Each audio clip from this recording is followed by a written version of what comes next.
کہ دوست ان کی عادت کے لیے گئے، میں نے ان کی آنکھوں میں خوف دیکھا.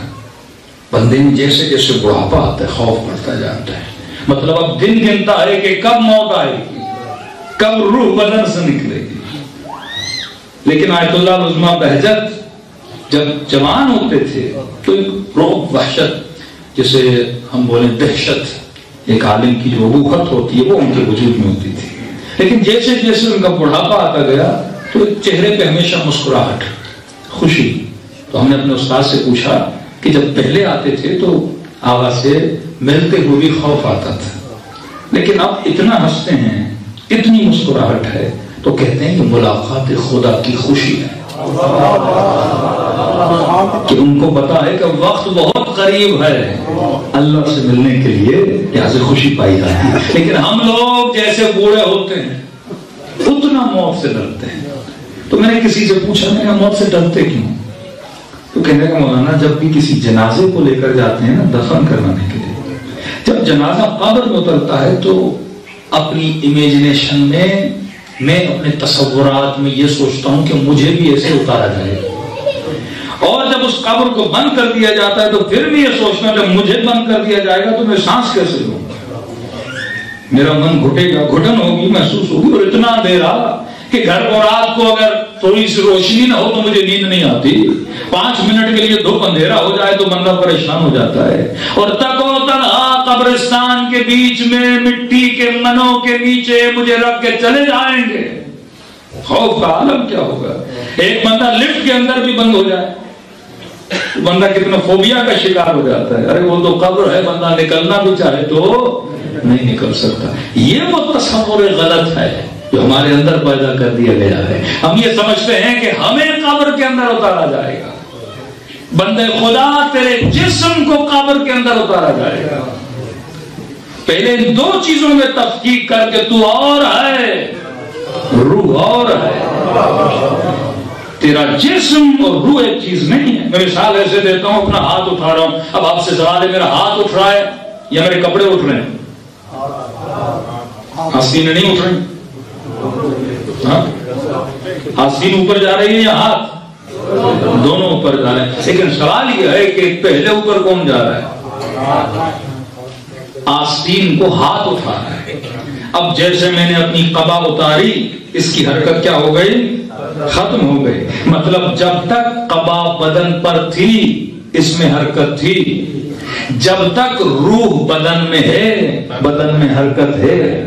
جیسے روح بدن سے نکلی اس کی حرکت بھی کیا ہو گئی؟ ختم ہو گئی. یہ دفن کرنے کا جو تصور ہے، دفن کسے کیا جاتا ہے؟ جسم کو دفن کیا جاتا ہے، تجھے نہیں کیا جاتا، روح کو نہیں کیا جاتا. جسم کو دفن کیوں کیا جاتا ہے یہ بھی ایک فلسفہ ہے. بھائی ہم جسموں کو جلاتے کیوں نہیں؟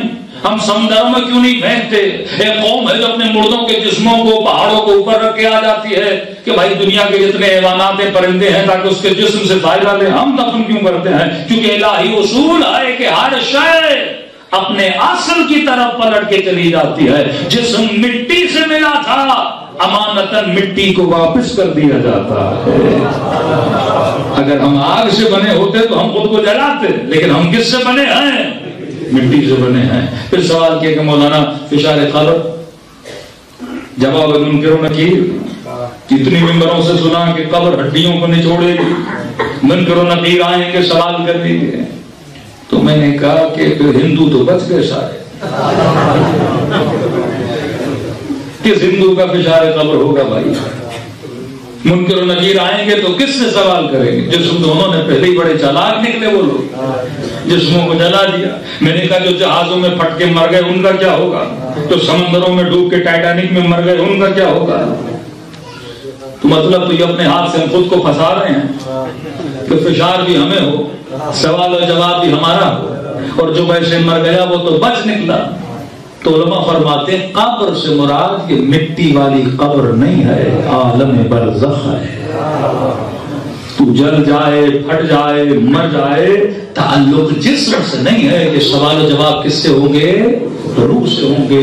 یہ جو قبر کا فشار ہے یہ عالم برزخ میں ہے. روح صرف اتنا بدن کے ساتھ رہتی ہے جب تک بدن کو دفن نہ کیا جائے. یہاں قبر کا سر بند کیا, یہاں روح عالم برزخ کی طرف پرواز کر کے چلی گئی. سارے سوال و جواب وہاں پہ ہونے ہیں, فشار قبر وہاں پہ ہونا ہے, ساری تکلیفیں وہاں پر ہیں. تبھی کروا نیک لوگوں کی ارواح وادی سلام کی طرف جاتی ہے.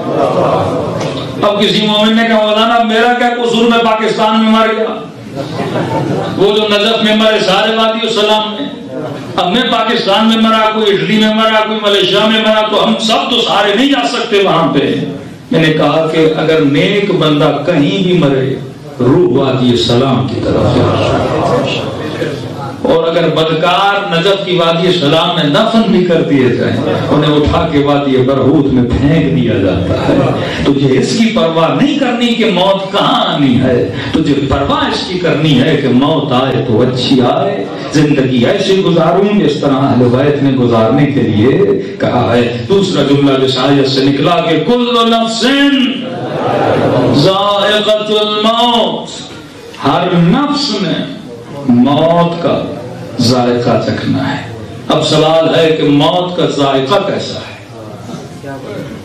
لفظ ہے ذائقہ, مطلب چکھنے والی چیز ہے, ایک خاص ذائقہ ہے جس کا ذکر کر رہا ہے پروردگار اعلیٰ. اب سوال دوسرا یہ ہے, موت ایک ذائقہ ہے, کیسا ذائقہ ہے؟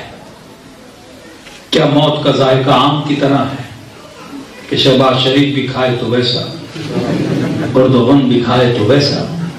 کیا ایک ہی ذائقہ ہے؟ سیم ہے. کوئی کافر بھی کھائے تو ویسا, مسلم بھی کھائے تو ویسا, فاسق بھی کھائے تو ویسا. آم کہتا ہے میں تو آم ہوں, یزید بھی کھائے تو میٹھا, اور بھی کھائے تو میٹھا. مطلب آم اپنا ذائقہ نہیں بدلتا, ویسے کا ویسا. تو کیا موت کا ذائقہ بھی ایسے ہے؟ علی والے کو آئے تب بھی ویسا, منکر علی کو آئے تب بھی ویسا, ہاں منکر حسین پیے تب بھی ویسا, اور حسین کا چاہنے والا پیے تب بھی ویسا. احادیث کی روشنی میں پتہ چلتا ہے نہیں, موت کے ذائقے الگ الگ ہیں. کبھی جناب ابراہیم فرماتے ہیں مومن کے لیے موت ایسے ہے جیسے گلاب کے پھول کو سونگا جائے. مومن کی قبر کی پہلی رات ایسے ہے جیسے شادی کے دولہے کی پہلی رات ہوتی ہے. اور حضرت موسیٰ کہیں کہ ایسے ہے جیسے زندہ حیوان کے بدن سے کھال کو اتارا جائے. کبھی کہیں ایسے ہے جیسے ریشمی کپڑے کو کانٹوں پہ رکھ کے کھینچا جائے. اور جب چچا نے بھتیجے سے پوچھا کیف عندک الموت, تیرے لیے موت کیسی ہے؟ فرمایا چچا احلی من العسل, شہد سے زیادہ میٹھی ہے. تو پتہ چلا ذائقے ایک ایک نہیں ہیں, مختلف ذائقے ہیں. لیکن پھر سوال ہے یہ ذائقہ بناتا کون ہے؟ آم کو اللہ نے ذائقہ دیا, سیب کو اللہ نے ذائقہ دیا, نمک کو اللہ نے ذائقہ دیا, دودھ کو اللہ نے ذائقہ دیا. موت کو کون ذائقہ دیتا ہے؟ تو مثال میں سمجھاؤں گا, کائنات میں ہر چیز کا ایک رنگ ہوتا ہے, ایک ذائقہ ہوتا ہے, لیکن ایک چیز ایسی ہے جس کا کوئی رنگ نہیں ہے, بالخصوص جس کا کوئی خاص ذائقہ نہیں ہے, وہ ہے پانی. پانی کے اندر ایک خوبی ہے, اس میں ایکسپٹنس ہے. آپ لال قطرہ ڈالو تو یہ لال, سبز قطرہ ڈالو تو سبز, مطلب جو رنگ ڈالو گے اس رنگ میں ڈھل جاتا ہے. یہ پانی کی خوبی ہے.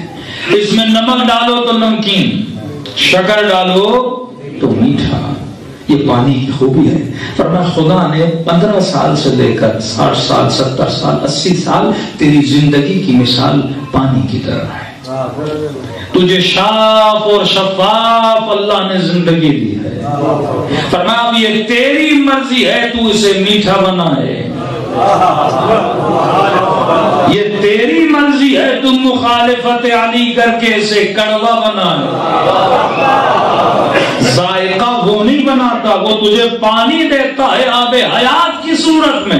اب یہ تیرا اختیار ہے, تو گناہ کر کے کڑوا کرے، یہ تیرا اختیار ہے، تو اسے شہد کی طرح میٹھا کرے۔ بس اللہ کا کام یہ ہے کہ جب ملک الموت آتا ہے وہ آب حیات کو لے کر آتا ہے، تیری گزری ہوئی زندگی کو گلاس میں جمع کر دیتا ہے اور کہتا ہے پی لے اس کو۔ اب جب پینے والا کہے گا ملک الموت اتنا کڑوا کیوں ہے، تو آواز آئے گی ذائقہ میں نے نہیں بنایا، ذائقہ تو نے بنایا ہے۔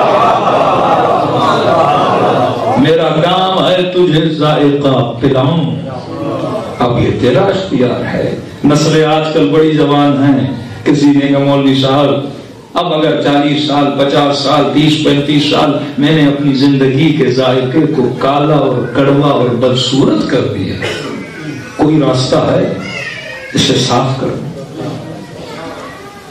میں نے کہا کہ پاکستان میں تو ابھی یہ نہیں ہوا، لیکن باہر ممالک میں گھروں سے جو گندا پانی جاتا ہے نالیوں والا، اسے بھی فلٹر کر کے صاف کر کے پھر گھروں میں بھیج کے لوگ پیتے ہیں۔ ٹیکنالوجی آ گئی ہے۔ میں نے کہا کہ اگر دنیا والوں کے پاس یہ ٹیکنالوجی ہے تو کیا خدا کوئی ایسی ٹیکنالوجی نہیں بتائے گا کہ ہم نے 40 سال 50 سال 55 سال جو اس ذائقے کو کڑوا کر دیا، گندا کر دیا، بدبودار کر دیا، اب بندہ اچانک بیدار ہوا کہ مر جاؤں گا، یہ گندگی پلائی جائے گی تو کروں تو کیا کروں؟ تو کیا خدا نے کوئی فلٹر نہیں بنایا؟ میں نے کہا بنایا ہے، فلٹر بھی بنایا ہے۔ اس فلٹر کا نام کیا ہے؟ میں نے فلٹر کا نام ہے توبہ۔ کہ ایک قطرہ توبہ کا اس میں ملا دے، اسے منرل واٹر کی طرح سفید کر دوں گا۔ اور مثال دیکھنی ہے تو کربلا میں آہور نے اتنا کڑوا ذائقہ بنایا تھا، حسین کے پاس جا کے اس نے اپنا ذائقہ میٹھا بنا دیا۔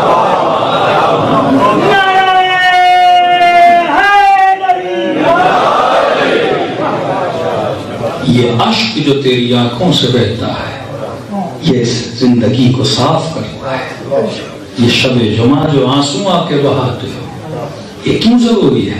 کیونکہ ہفتے میں جو گندگیاں آ گئی ہیں تیری زندگی میں، آ جا ان کو صاف کر، آ جا نماز شب کے مصلی، خود کو شفاف بنا، صاف بنا، کیونکہ یہ پانی تو نے پینا ہے، تجھے پلایا جائے گا، لیکن تب تک جب تک زندہ ہو۔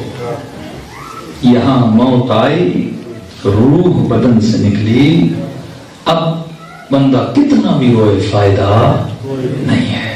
شکر خدا ادا کرے کہ اللہ نے موقع دیا مجلس امام حسین کی صورت میں۔